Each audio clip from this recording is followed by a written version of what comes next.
Guess what we're talking about tonight, my friends? Synchronized swimming a little bit more. No. Welcome to part 4 of Sermon on the Mount. Tonight, we're continuing what Jesus started in the Sermon on the Mount last week. We've talked about how Jesus is the true interpreter of the Old Testament, of the instructions of God. And he starts to flip the script here, starting in last week's message, on the Pharisaical teachings. What really these people who were thinking they were following God by, following the 10 Commandments the best that they could, were being righteous in doing so. Then he flips the script and says, no. What God really meant was this. Like last week, we talked about how it says, hey, you've heard do not murder, so you can feel pretty good about yourself if you haven't killed anybody, right? But then he says, even anger is something that brings judgment upon yourself similar to murder, because murder begins in the heart. And if you were here last week, we kept playing Murder by Ja Rule, which was fantastic. Tonight, we've got 3 quick ones. Last week was just anger and murder. Tonight, there's 3 quick ones that we're going through. And we're titling this message, Spin Never Wins, because this is 3 ways that especially Pharisees, but those who are trying to follow God or trying to do it by just their controlling their behaviors or trying to follow those 10 commandments the best that they could. We're calling this Spin Never Wins. Because people were trying to use the 10 Commandments, manipulate them, and feel good about themselves, feel safe with God by spinning what God meant. And Jesus says, no. What I've meant is this. If you're truly going to be a disciple of mine, you've got to change your heart. Remember, he started with that last week. Oh, you feel good about yourself for not murdering? Well, how have you handled your anger lately? And everybody there was like, oh, we've all been angry. And Jesus is getting at your heart. He is getting at your heart in the Sermon on the Mount. How is your heart? Is it truly following God? And so the first 2, you're going to be like, what in the world, Chad? I'm not married. I don't deal with this stuff. But you will. Hopefully. Right. Luke, you're really finishing my sentences here. I really love that. It's very good. We're in sync right now, buddy. But they try to spin these things. They try to spin adultery. Here's the first one we're going to go through. If you are going to follow along on your phone or in your Bible, it's Matthew chapter 5, and we're starting at verse 27. But we'll also have these on the screen all night long, all right? Verse 27, you have heard that it was said, do not commit adultery. But I tell you, everyone who looks at a woman lustfully has already committed adultery with her in his heart. If your right eye causes you to sin, gouge it out and throw it away. Oh my goodness. For it is better that you lose one of the parts of your body than for your whole body to be thrown into hell. And if your right hand causes you to sin, cut it off and throw it away. For it is better that you lose one of the parts of your body than for your whole body to go into hell. Now, do you think that Jesus really said, cut your eye out, cut your hand off? You think he meant that? We got a couple yeses, a couple no's. We will find out in just a little bit. But what he's getting at first is he's saying, listen up, men. Listen up, guys, right? He's talking specifically to the guys here.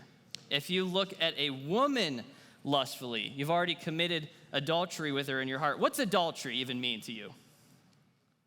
What does the word adultery mean? Huh? Oh, somebody said something. Huh? She? Oh, cheating. You did say cheating? Oh, I'm very confused. Very good. Yeah, cheating would be a good modern word for that, right? He's talking to the men specifically because they're in a culture where there's not really equality going on. The man marries the woman kind of has to, she has to be provided for by the man, right? So if the man feels displeased with the woman, he can manipulate the situation, kind of get out of the marriage way easily than she would. And we'll talk about that too in a little bit. And so he's talking to them because they're the ones that need to stop what they've been doing and getting out of something they committed to so easily, okay? He's saying, listen up, men, because the kingdom needs to be a safe place for women and not a place where they just exist for your pleasure or for thinking of another while you're in a married relationship, thinking of another woman in your mind as a fantasy, in your imagination. And so he brings up, like he did last week, this heavy instruction with this lighter instruction. The heavy instruction, adultery, right, or cheating, like we just heard in the modern language. And adultery then was a violation of your male neighbor's rights. It was theft of your neighbor's property. See that too? The man is getting this there's a double standard here where the man can take advantage of situations. The woman, God's saying, shouldn't even be property, right? There should be a relationship where they are one. And then he brings up the light, where even looking and having sexual desire for another person is similar to what anger was to murder, to Jesus. So lust here is what coveting would be, coveting your neighbor's spouse, right? You're wanting something that is forbidden to you. This isn't saying that you're not allowed to go like, whoa, they're hot. This isn't saying that you're not allowed to have a crush, right? Jesus is saying, when it gets to the point where you look at somebody, they are not your husband or wife, and you're making them do things in your imagination with you sexually that they're not consenting to, now you have coveted. Now you have lusted in a way that is equal to adultery. It's equal to have been going and doing all the steps it is to have an affair, to cheat on somebody, right? It's pursuing it even in your mind when it's forbidden to you. It's a strong desire to be with the person that you're looking at sexually and fantasizing about it and imagining it. And it's easier, you know this, today than it was then. So it's an orientating of your imagination, of your will, and acting upon it even in your mind, not even out physically in real life when it's forbidden to you, okay? So that's what that starts with, and he says if this is happening, in verse 29, if your right eye causes you to sin, well, gouge it out and throw it away. Easy, right? For it is better that you lose one of the parts of your body than for your whole body to be thrown into hell. And if your right hand causes you to sin, cut it off and throw it away. For it is better that you lose one of the parts of your body than for your whole body to go into hell. Cut it off. Gouge it out. This is really extreme language. I'm going to tell you we can interpret that as he's not saying actually go do that, because there would have been we can be a bunch of blind people and people with no limbs, couldn't we? And it wouldn't make sense for Jesus to say that. There's quite the loophole. You can still lust if you were blind, if you cut your eye out. You could still lust if you cut your hand off, couldn't you? You would literally just go back to your imagination, go through the files of what you just saw and that you were thinking of, even if you didn't have that eye or have that hand. So yes, you could still lust without those things, but Jesus is using extreme language because this is extreme to God. It needs to be dealt with. There have been those who made the mistake of trying really hard and removing all the situations they could, even like trying to be around women, and they did it for successfully for an amount of time. And they just tried to control the act instead of changing the source, their hearts. They're missing the point of what Jesus is saying. You need your heart changed, and that happens from following him. That's what he's getting at. The Sermon on the Mount is teaching us to be shaped by his teachings. And right here, we're being shaped by the teachings of Jesus to become a person that can even be exposed to someone they find beautiful or extremely attractive. And say, wow, God, that is a beautiful, very attractive person that you created. And not have to go to the steps of fantasizing about them and imagining being with them sexually, right? He wants you to be able to do that because, especially now, in 2021, you are going to be exposed to nudity in a graphic way, even on your phone, in movies and TV shows, even when you didn't expect it, with somebody in your school showing you something. It's super easy, right? You're going to be exposed to it. You're going to see, guys, you're going to see girls that are dressed in a way that's like, whoa, and you're going to say more than hot, right? And your mind's going to go somewhere. Jesus wants you to be able to be exposed to that and still not go so far as to fantasize about being with them in your imagination. It has to be a safe place for women. What they were practicing was not safe for women because they were putting a woman in a way that was disadvantaging them, okay? Think of Jesus and the woman at the well. If you know that story, Jesus is one-on-one with the woman at the well. She's very promiscuous. She's had 5 husbands, and he decides to be with her one-on-one and send the disciples away into town to go get food. And they're like, you sure, Jesus? You want us to leave you with her? Like, what's going to happen here? And guess what? Jesus doesn't fantasize about her. He doesn't try to make any moves on her. He doesn't get with her. He doesn't sleep with her. He doesn't sleep with any woman, even when he really makes great relationships with women all throughout the New Testament. There's tons of women that Jesus comes into contact with, and he doesn't end up fantasizing about them, doesn't sleep with them, doesn't steal anybody's wife. He's modeling it to us that this can be done even in your mind, even in your imagination, okay? He's the one who is really making a stage for women. He's very countercultural in the way that he handles this, what we call patriarchal society, where the man is ahead in everything.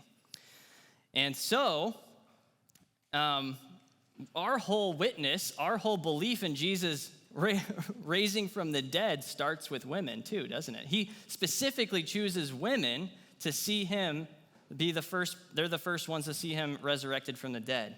So our faith hangs on the first witnesses being women.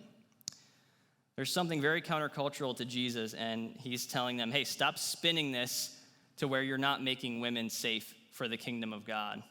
There's no place for guys who are going to think about these things in their mind or even makes another woman that there is not their wife have sexual relations with them in their mind, in their imagination. There's no place for that in the kingdom. So when it comes to adultery, spin never wins. That's our first point. When it comes to sexual desire, that's even better. Spin never wins. The next one is divorce. And you're like, Chad, I'm not even married. Why would I have to learn about this? Well, you want to learn, you want to have this in your back pocket, right? So that you understand what Jesus teaches about this. It was also said in verse 31, you'll see that with me here. Yes. It was also said, whoever divorces his wife must give her a written notice of divorce. But I tell you, everyone who divorces his wife, except in a case of sexual immorality, causes her to commit adultery, and whoever marries a divorced woman commits adultery. So the heavy versus the light here. The heavy is you're making everybody involved commit adultery. What we just talked about, cheating, not doing what God designed marriage to be. That's heavy. The light, we just gave the wife like a notice. We told her ahead of time, we're divorcing you, right? Guys in that day, especially in the Old Testament times, were manipulating this system. They were using a notice. They were giving divorce papers to women, even when they just burnt their toast. Like whatever was displeasing, I'm done with this wife. I want to go get a new one. If I just give her a notice, I'll be good. If they gave her a notice, she could leave and then she could go find a new husband. Well, there's not a lot of guys in that time who are desiring a woman who's already been married. So that's already disadvantaging her. Or if they wanted to go make money, because again, they have to be in that society, most likely provided for by a man. If they're not, what's the career they go into? Any guesses? No, not teaching. Prostitution. So, these guys are thinking they're righteous, giving a notice to a woman, say, hey, you're released from me, go find a new dude, which is going to be very difficult. And if they don't, you can go make money on your own as a prostitute. That's disadvantaging the women. It's not practicing a way like what Jesus is saying. The kingdom needs to be a safe place for women. If you guys aren't getting it right here, how can you get it right in the kingdom? You're not even practicing the way of the kingdom now when you do this. And the longer conversation on this is in Matthew 19, which is the next one here. And these Pharisees who believed all this, and they were practicing this. They were just like getting rid of wives and getting new ones and giving these notices to their wives if they were done with them. Pretty terrible. And so the Pharisees want to know what Jesus thinks about this. Because again, we've talked about it, he's the new Moses. Verse 3 of chapter 19, some Pharisees approached him to test him, and they asked, is it lawful for a man to divorce his wife on any grounds? They want to know which side of the debates does Jesus fall on. Can we just move on from our wives if they're displeasing at all, because that's been our tradition? Or can we only move on from our wives if they've been unfaithful through sexual immorality? And Jesus doesn't even answer the question, as he often does. He goes in verse 4, he says, haven't you read that he who created them in the beginning made them male and female? And he also said, for this reason, a man will leave his father and mother and be joined to his wife, and the two will become one flesh. So they are no longer two, but one flesh. Therefore, what God has joined together, let no one separate. Jesus goes to these guys who have memorized the whole first 5 books of the Bible already. And guess what they would have started with?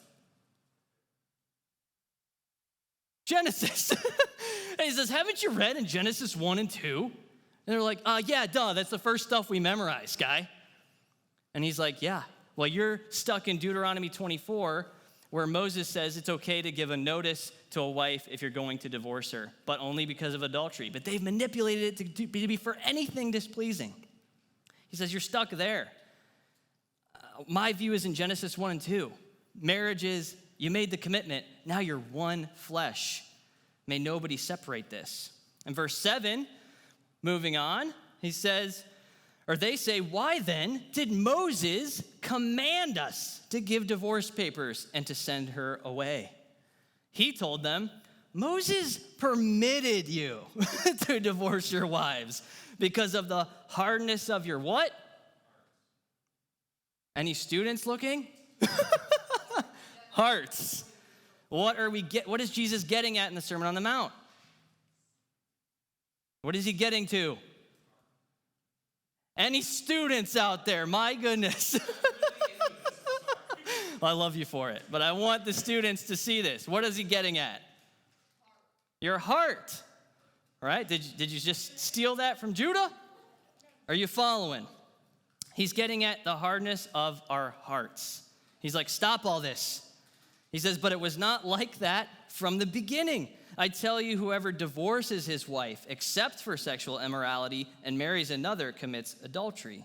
His disciples said to him, not his 12 disciples, but the Pharisees who were before him, if the relationship of a man with his wife is like this, it's better not to marry. And Jesus is going, yeah. You're not even doing the hard work of marriage. You made a commitment to this wife, and you're just gonna toss her when you see somebody you think is better? That's what they were practicing. That is nuts, isn't it? That is terrible. She's like, it doesn't matter if you give a notice. It doesn't matter if you have a certificate for the person you're divorcing. God still sees you married because it's not being broken. The marriage isn't being broken for anything that it should be. He's saying marriage is hard work. You don't just get an out because it's not fulfilling your personal fulfillment desires.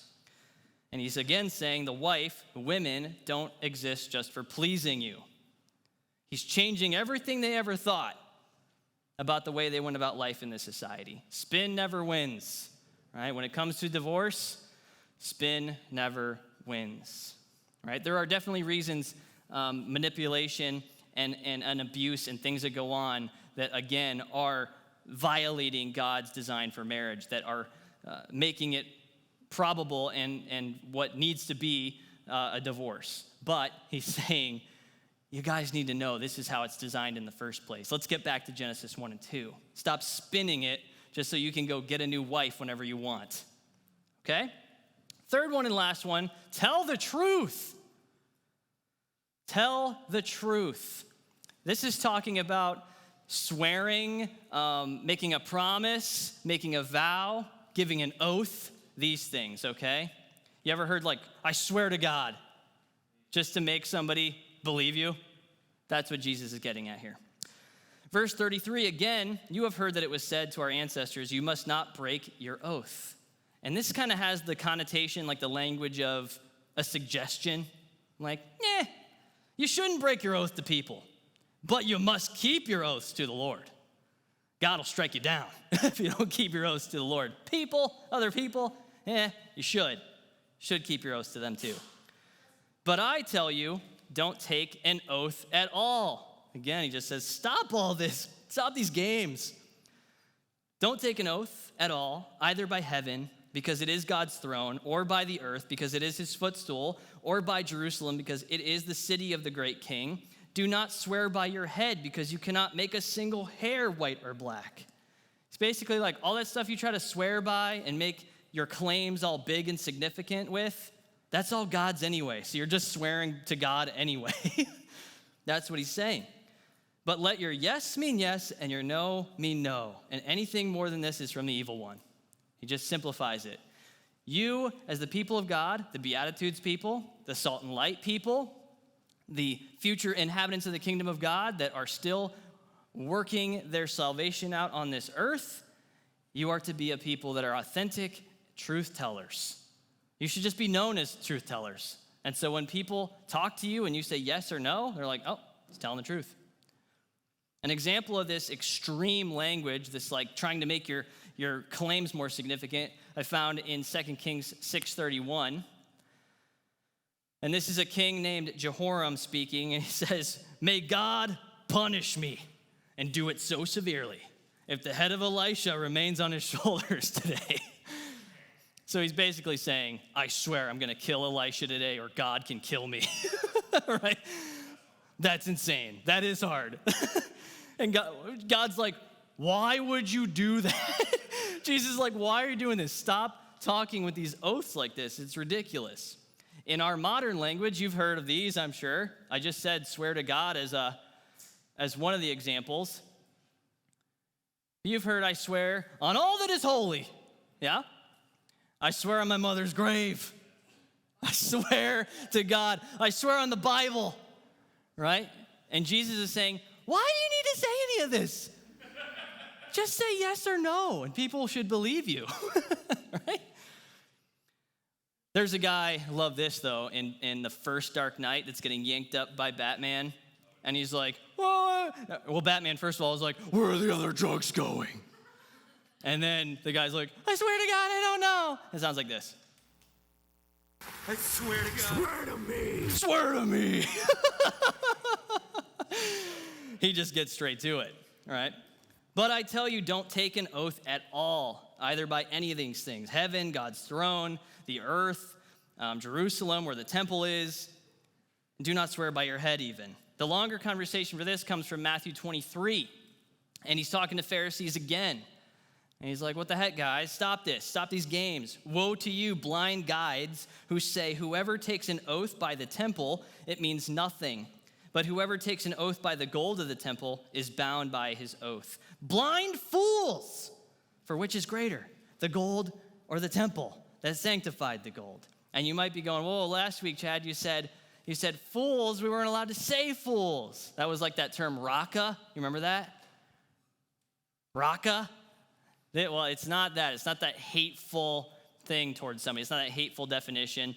This is blind fools. The word fools comes from this Greek word. This is what he's saying. There it is. Blind fools equals moroi. What do you think that translates to in English? Yeah. Moroi.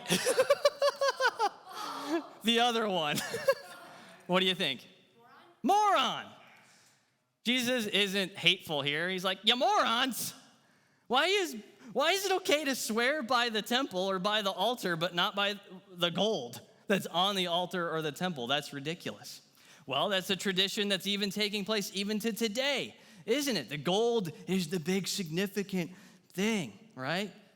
It's the big significant thing that even people today are like making grills out of white gold and putting on their teeth or putting on chains around their necks, right? And what are these people doing then?